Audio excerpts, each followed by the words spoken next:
నమస్కారం ఫ్రెండ్స్, ఈరోజు మనం 9వ తరగతిలోని 23వ పాఠం విపత్తు నిర్వహణ అదేవిధంగా అకాడమిక్ టెక్స్ట్ బుక్లోని 8వ పాఠం ప్రకృతి వైపరీత్యాలు నిర్వచనం పరిధి ఈ యొక్క లెసన్ గురించి డీటెయిల్గా నేర్చుకుందాం. ప్రతి అంశాన్ని కూడా టెక్స్ట్ బుక్ నుండి తీసుకుని మీకు ఎక్స్ప్లెయిన్ చేస్తున్నాం. ఏ పాయింట్ కూడా మిస్ కాకుండా అకాడమిక్ టెక్స్ట్ బుక్ని అదేవిధంగా స్కూల్ టెక్స్ట్ బుక్ని ఈ రెండు టెక్స్ట్ బుక్స్ని కూడా మిళితం చేసి ప్రతి పాయింట్ కూడా వీడియోల కింద మీకు అందిస్తున్నాం. ఈ యొక్క వీడియోలు నచ్చితే లైక్ చేయండి, షేర్ చేయండి, సబ్స్క్రైబ్ చేసుకోండి. ఫ్రెండ్స్, మీరు చూస్తున్నారు కింగ్స్ డిఎస్సి యూట్యూబ్ ఛానల్ విపత్తు నిర్వహణ. ఇప్పుడు అకాడమిక్ టెక్స్ట్ బుక్లో పాయింట్స్ గురించి డీటెయిల్గా నేర్చుకుందాం.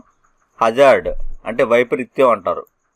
ఇది హజార్డ్ అంటే వైపరీత్యం అనేది ఆపదకు గురి చేయడం అని అర్థం. హజార్డ్ అంటే అర్థం ఏంటంటే ఆపదకు గురి చేయడం. నిర్వచనాలు. ఈ నిర్వచనాలు చూసినట్లయితే ప్రాణాలకు నిర్మాణాలకు ప్రమాదకరంగా సంభవించే ప్రక్రియలే ప్రకృతి వైపరీత్యాలు. ప్రాణాలకు నిర్మాణాలకు ప్రమాదకరంగా సంభవించే ప్రక్రియలే ప్రకృతి వైపరీత్యాలు. వినాశనాలు అంటాం. అంటే వైపరీత్యాల కారణంగా ప్రాణ నష్టం, ఆస్తి నష్టం సంభవిస్తే వాటిని వినాశనాలు అంటారు. ప్రకృతి వైపరీత్యం అంటే ఏంటి అంటే ప్రాణాలకు నిర్మాణాలకు ప్రమాదకరంగా సంభవించే ప్రక్రియలను ప్రకృతి వైపరీత్యం అంటాం. వినాశనాలు అంటే వైపరీత్యాల కారణంగా ప్రాణ నష్టము, ఆస్తి నష్టము సంభవిస్తే వాటిని వినాశనాలు అంటాం. 4% ప్రతి సంవత్సరం మరణాలు ఈ ప్రకృతి వైపరీత్యాల కారణంగానే సంభవిస్తున్నాయి. ఎంత పర్సెంట్ సంభవిస్తున్నాయి అంటే 4% మరణాలు ప్రకృతి వైపరీత్యాల కారణంగానే సంభవిస్తున్నాయి. ఇప్పుడు కొన్ని ప్రకృతి వైపరీత్యాల గురించి ఉదాహరణలు చూద్దాం. ఇవన్నీ కూడా టెక్స్ట్ బుక్ బేస్డే, ఒక్క పాయింట్ కూడా బయట నుండి తీసుకోబడలేదు, గమనించవలసిందిగా కోరుచున్నాం. మొట్టమొదటి వరదలకు సంబంధించి పొడుగా ఉండే భూభాగం మీద పరిమితి దాటి నీరు పొంగి ప్రవహించడాన్ని వరద అంటారు. వరద అంటే అర్థం ఏంటి అంటే పొడుగా ఉండే భూభాగం మీద పరిమితి దాటి నీరు పొంగి ప్రవహించడాన్ని వరద అంటాం. నెదర్లాండ్స్ 1970 దేశ చరిత్రలోనే తీవ్ర వరద సంభవించిన ప్రాంతం ఏది అంటే 1970లో నెదర్లాండ్స్ దేశ చరిత్రలోనే తీవ్ర వరద పొందిన ప్రాంతం ఇది. 1970లో 80% భూభాగాన్ని వరద ముంచెత్తింది. నెదర్లాండ్ భూభాగాన్ని 80% భూభాగాన్ని వరద ముంచెత్తింది. ఈ వరద వల్ల 3,000 మంది పౌరులు మరణించారు. 1970లో నెదర్లాండ్స్లో వరద వల్ల 3,000 మంది పౌరులు మరణించారు. తర్వాత చైనా సంబంధించి 1931లో అత్యధిక ప్రాంతం ముంపుకు గురైంది. చైనాలో 1931లో అత్యధిక ప్రాంతం ముంపుకు గురైంది. ఎంతమంది చనిపోయారంటే 8 లక్షల నుంచి 40 లక్షల మంది చనిపోవడం జరిగింది. అత్యధిక మరణాలు సంభవించిన వరద ఏది అంటే 1931 సంవత్సరంలో జరిగిన చైనా వరద. చైనాలో వరదల వల్ల అత్యధిక మంది మరణించిన వరద ఇది 1931 అనేది. అత్యధిక ప్రాంతం ముంపుకు గురైన ప్రాంతం ఈ 1931 సంవత్సరంలో సంభవించిన వరద. తర్వాత 1998 యాంగ్జీ నదికి తీవ్ర వరద రావడం జరిగింది. 1998లో యాంగ్జీ నదికి తీవ్ర వరద వచ్చింది. 3,000 మంది మరణించారు. 14 మిలియన్ ప్రజలు నిరాశ్రయులయ్యారు. తర్వాత మోజాంబిక్ 2000.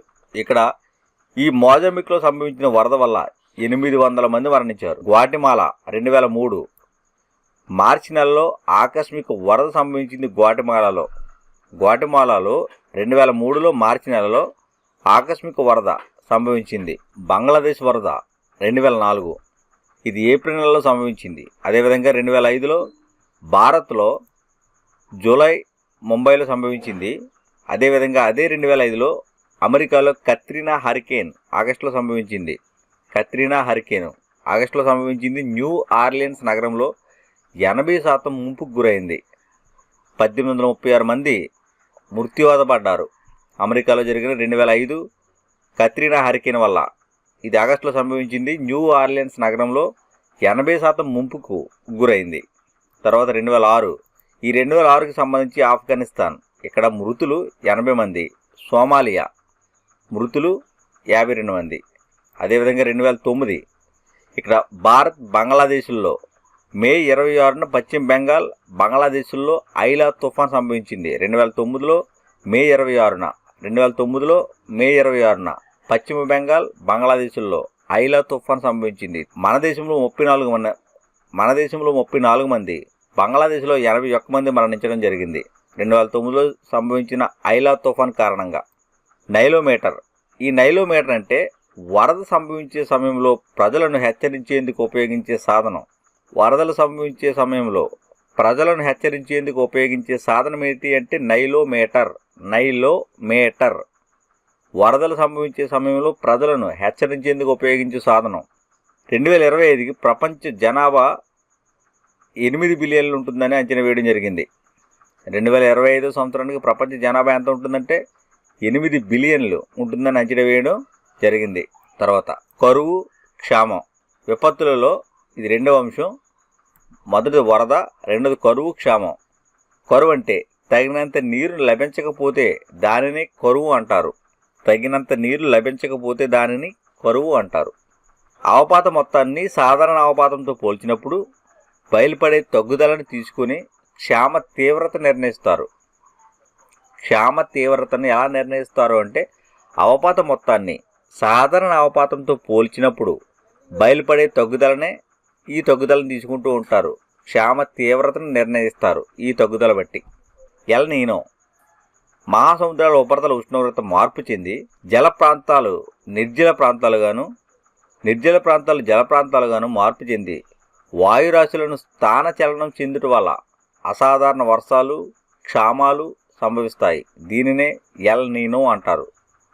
ఎల్ నీనో అంటే ఏంటంటే మహాసముద్రాల ఉష్ణోగ్రత మార్పు చెందుతుంది. జల ప్రాంతాలు నిర్జల ప్రాంతాలుగాను, నిర్జల ప్రాంతాలు జల ప్రాంతాలుగాను మార్పు చెంది వాయురాశులు స్థాన చలనం చెందడం వల్ల అసాధారణ వర్షాలు, క్షామం సంభవిస్తూ ఉంటాయి. దీనిని ఎల్ నీనో అంటారు. కిలిమంజారో అగ్నిపర్వతం. ఈ కిలిమంజారో అగ్నిపర్వతం ఎక్కడ ఉందంటే టాంజానియాలో ఉంది. ఈ టాంజానియాలో ఉన్న కిలిమంజారో అగ్నిపర్వతం 80 సంవత్సరాలలో 80% మంచు కరిగింది ఈ అగ్నిపర్వతం మీద. ఈ కిలిమంజారో పర్వతం మీద, ఇది టాంజానియాలో ఉంది. 80 సంవత్సరాలలో ఈ పర్వతం మీద ఉన్న 80% మంచు కరిగిపోయింది. 1/3 వంతు భాగం 12 సంవత్సరాల్లో సంభవించింది. 1/3 వంతు భాగం 12 సంవత్సరాల్లో కరిగిపోవడం జరిగింది. ఐస్ క్యాప్లోని మంచు 2020 నాటికి పూర్తిగా నశిస్తుంది అని శాస్త్రజ్ఞులు అంచనా వేయడం జరిగింది. ఈ యొక్క పర్వతంలో ఉన్న ఐస్ క్యాప్లో మంచు 2020కి పూర్తిగా నశిస్తుంది అని శాస్త్రజ్ఞులు అంచనా వేయడం జరిగింది.